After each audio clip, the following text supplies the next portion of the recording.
The first main thing that you need to be worried about or that you need to pay major attention to is the actual rehab. Inside of the rehab, there's so many things that can go wrong. You could overlook something inside of your estimate. You can go over budget, you know, not even because of your control, because of the market control. And then you could also have contractors run off. The city could step in and you guys have to do a stop work order. Next thing you know, you got to start pulling permits and add stuff to your budget. There's so many things that can go wrong inside of your rehab. In order to control the controllables with your contractor, be sure to set them on drawers, meaning that, hey, if the rehab is $50,000, you give them a $10,000 deposit. Once that stuff is done, then you pay them the next deposit, $10,000, and you keep them on a drawer system. Number two, you can have them sign lien waivers. So that way, for whatever reason, they can't put a lien on your house for quote unquote miscellaneous stuff that they thought that they could just add to the tab just because you're the Mr. Friendly Bankman investor that has all the money when you're really trying to do a deal with no money down. And then number three, you can actually get multiple, which I suggest you always do, get multiple contractors involved. You need people to scrutinize your deal, to tell you everything that could go wrong.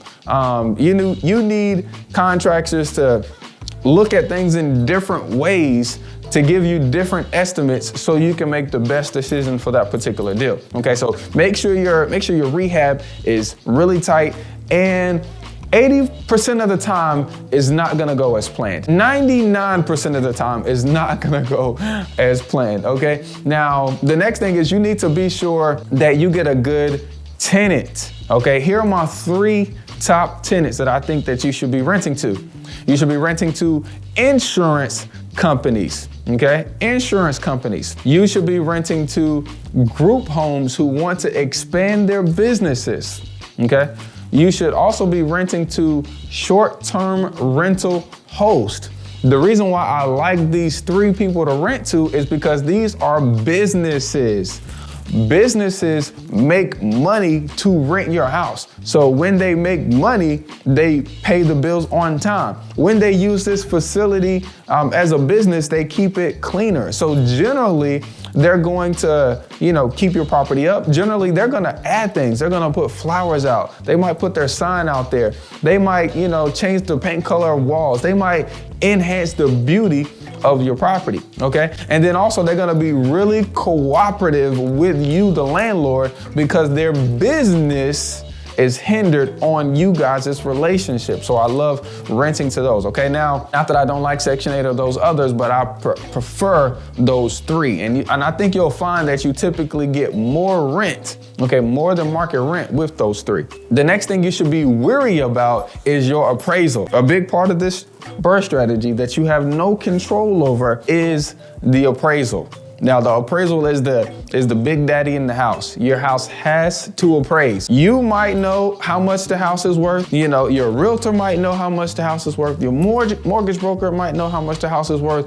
But if that appraiser doesn't appraise, put a certain number on that piece of paper, it can mess up your whole deal.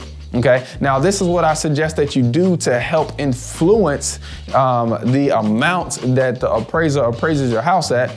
Is number one, is you put together the scope of work that your contractor did. Okay, you list out the items that he did, very detailed.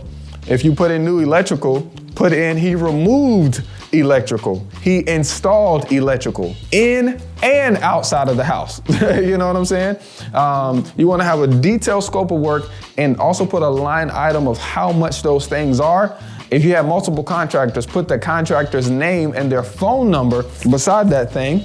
Then you also need to put the dates of each item that you did on that scope of work. Which date, what date did you actually, replace those things? Now, because the appraisal, when they come to see your beautiful house that you just put $50,000 in, they only see the after. They don't even realize it's the after. They just see a house, So they don't understand where it was before when you first purchased it to how it is now.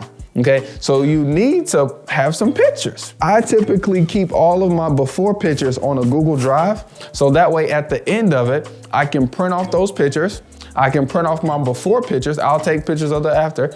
I'll print off my before picture. I'll print off the after pictures. I'll take that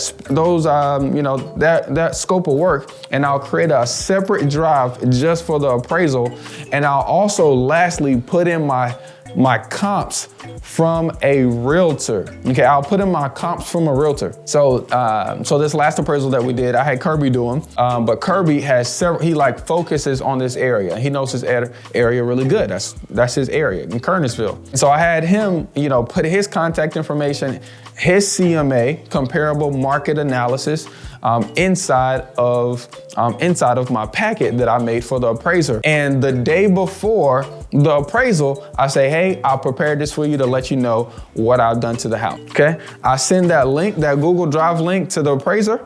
On the appraisal day, I am there. I'm at the appraisal because number one, I need to keep the tenants away from the appraiser. That's number one. I need to come early because if the tenants are messy or if they child just feel something on the floor, I need to say, hey, look, the appraiser is on the way. Let's get it together, guys. Look, if y'all want to stay here, we need to make this thing pop.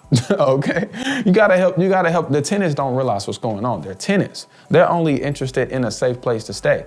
They don't realize the severity of you finishing out your refinance process so you can pay off your private money guy so you can continue to have a house to provide housing to them. They don't understand how vital that is. So you have to help guide the tenant through it as well, okay? Now, and lastly, your financing terms. Your financing terms on the refinance.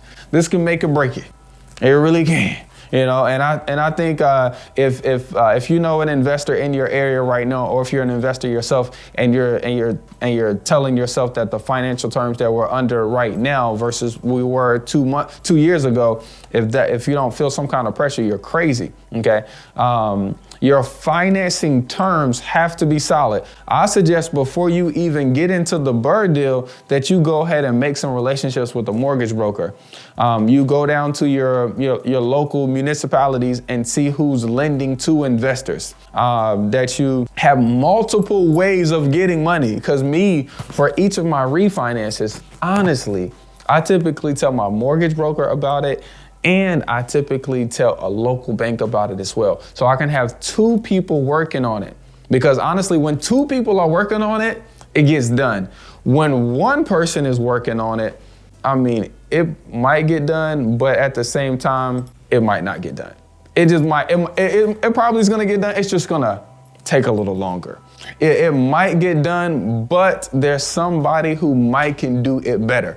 And you never know until you actually compare and test. Now, the BRRRR strategy is definitely one of those strategies that you can still do in today's market. Okay, you can still buy a house, renovate it, okay, all with other people's money, rent that property out and refinance it and not have to come to the table with any money. So essentially you get a free house, but your numbers got to be tighter. Your systems got to be tighter. Your structure has to be tighter. Your relationships have to be better. Okay, your contractors have to be in tune. You really gotta be dialed in. Okay. So now if you guys like this strategy, and you're about to implement the strategy or doing it, definitely drop a comment or flames in the comments below, and we'll see you guys on the next video. Have an amazing day. Peace.